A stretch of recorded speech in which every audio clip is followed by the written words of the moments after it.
J'apprends que j'ai le cancer du sein pendant mon veuvage. J'étais assise au salon avec ma grande sœur qui m'assistait. Et en palpant mon sein, je constate qu'il y avait une boule à l'intérieur. J'ai dit à ma grande sœur que je ne comprends pas mon sein là. En palpant, je constate qu'il y a une boule à l'intérieur. Elle me dit que ma chérie, quand il y a boule à l'intérieur du sein, il ne faut pas tarder. Va directement à l'hôpital consulter un médecin. Et c'est ce que j'ai fait. Je suis venue ici à l'hôpital général de Garoua. J'ai consulté mon gynécologue qui me suivait. Il m'a demandé d'aller faire l'échographie et la mammographie. Je suis allée, j'ai fait la mammographie et l'échographie qui a démontré qu'effectivement, il y avait une boule dans le sein. Et il m'a demandé donc pour la suite, avant de prendre le traitement, il faut qu'on confirme si c'est le cancer ou c'est une autre maladie. Il m'a fait faire la biopsie et la biopsie a confirmé effectivement que c'était le cancer. À l'annonce de cette maladie, franchement, ce n'était pas facile. J'étais abattue. Au départ, quand il m'a annoncé, je suis d'abord sortie. J'ai appelé mon frère, je l'ai annoncé avec les larmes aux yeux. Et après, il m'a dit non, ne pleure pas, c'est une maladie comme toutes les autres maladies. Tu peux vaincre cette maladie si tu décides. Je lui ai dit que mais on dit que le cancer ne se guérit pas et puis c'est mortel là. Toi tu penses que comment? Et je n'avais pas l'argent ou pour me soigner pendant ce moment si difficile que je suis en train de traverser. Il me dit que non, le Seigneur est grand. On va essayer de faire avec. C'est comme ça que je suis restée. Après, ici à Garoua, parce que je viens de Maroua. À Maroua, il n'y a pas un oncologue. Je viens ici à Garoua, il n'y avait pas toujours un oncologue. Il fallait donc aller chercher un service d'oncologie ailleurs où je suis allée à Tibati, en Ngaoumbela, où j'ai commencé mon traitement. Et ça allait mieux. Et comme le cancer était est une maladie maligne, je suis restée, ça allait vraiment mieux avec le traitement. Après ça a repris. Quand ça a repris, il fallait donc... Je suis allée encore revoir mon médecin.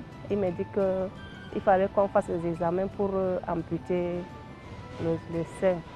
Et quand on a constaté que c'était déjà avancé, il n'y avait plus moyen, il m'a dit que bon, on prend seulement, on continue avec la chimio. Et si on a la chance, ça peut aller.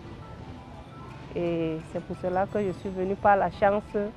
On nous a envoyé notre médecin oncologue à l'hôpital de la garnison, qui est là actuellement, le docteur Sangou, qui vraiment prend soin de ses patients normalement comme il se doit et qui nous monte le moral et qui nous donne l'espoir de guérison. Parce qu'en venant ici chez lui, je n'avais pas espoir et même ma famille avait totalement perdu espoir que vraiment à ce stade, est-ce que ça va aller? Mais quand je suis arrivée chez lui, il me dit que non, madame, ceux qui pensent que tu vas mourir, peut-être même que tu vas les enterrer, on ne sait pas. Mais le dernier mot revient à Dieu. Essayons avec le traitement. Aujourd'hui, comment vous vivez avec la maladie? Aujourd'hui, je vis avec la maladie, avec espoir de guérison. Et je vais de mieux en mieux. Et j'ai vraiment espoir de guérison. Je vis au quotidien comment? Parce qu'avec ma famille et les entourages, au départ, les gens me soutenaient. Et après, tellement que le traitement est coûteux et long, certains se sont découragés et certains jusqu'à présent me soutiennent toujours. Et je suis avec eux et j'ai l'espoir. Eux aussi, me voyant debout, marchant, souriante, ils ont espoir que vraiment je serai guérie. Quel est votre rêve aujourd'hui? Pardon? Quel est votre rêve aujourd'hui? Mon rêve est d'obtenir la guérison. Et je souhaiterais aussi que le gouvernement, si possible, puisse subventionner tous les hôpitaux par rapport au traitement du cancer, comme ils le font déjà avec le VIH. Et qu'ils envoient aussi les oncologues partout dans les hôpitaux, si possible. parce que certaines quittent de loin pour aller chercher les oncologues, le traitement. Et d'abord le transport qui coûtait lourd, qui coûte d'abord cher, et en plus le traitement qui coûte cher, ce n'est pas facile pour les patients qui vivent avec cette maladie.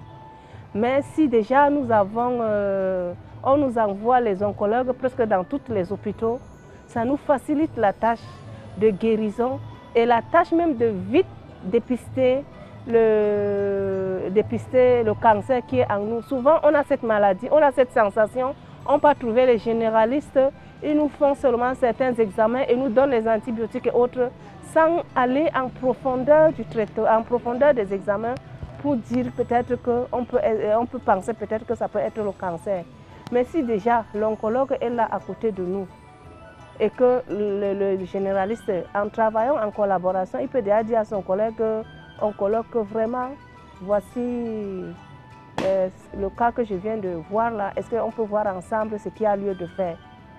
Et je pense que si déjà, il y a déjà l'oncologue auprès des malades et que presque dans tous les hôpitaux, je vous l'ai dit, et les malades ne vont pas retarder avec la maladie jusqu'à atteindre peut-être la phase finale ou bien la phase de découragement.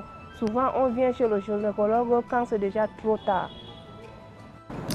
Le message que j'ai à l'endroit des femmes, je voudrais dire à mes sœurs, même aux hommes, parce qu'il y a les hommes qui ont le cancer, je voudrais dire aux femmes que dès qu'elles constatent une anomalie dans leur corps, soit au sein ou au niveau génital, qu'elles ne tardent pas de voir le gynécologue.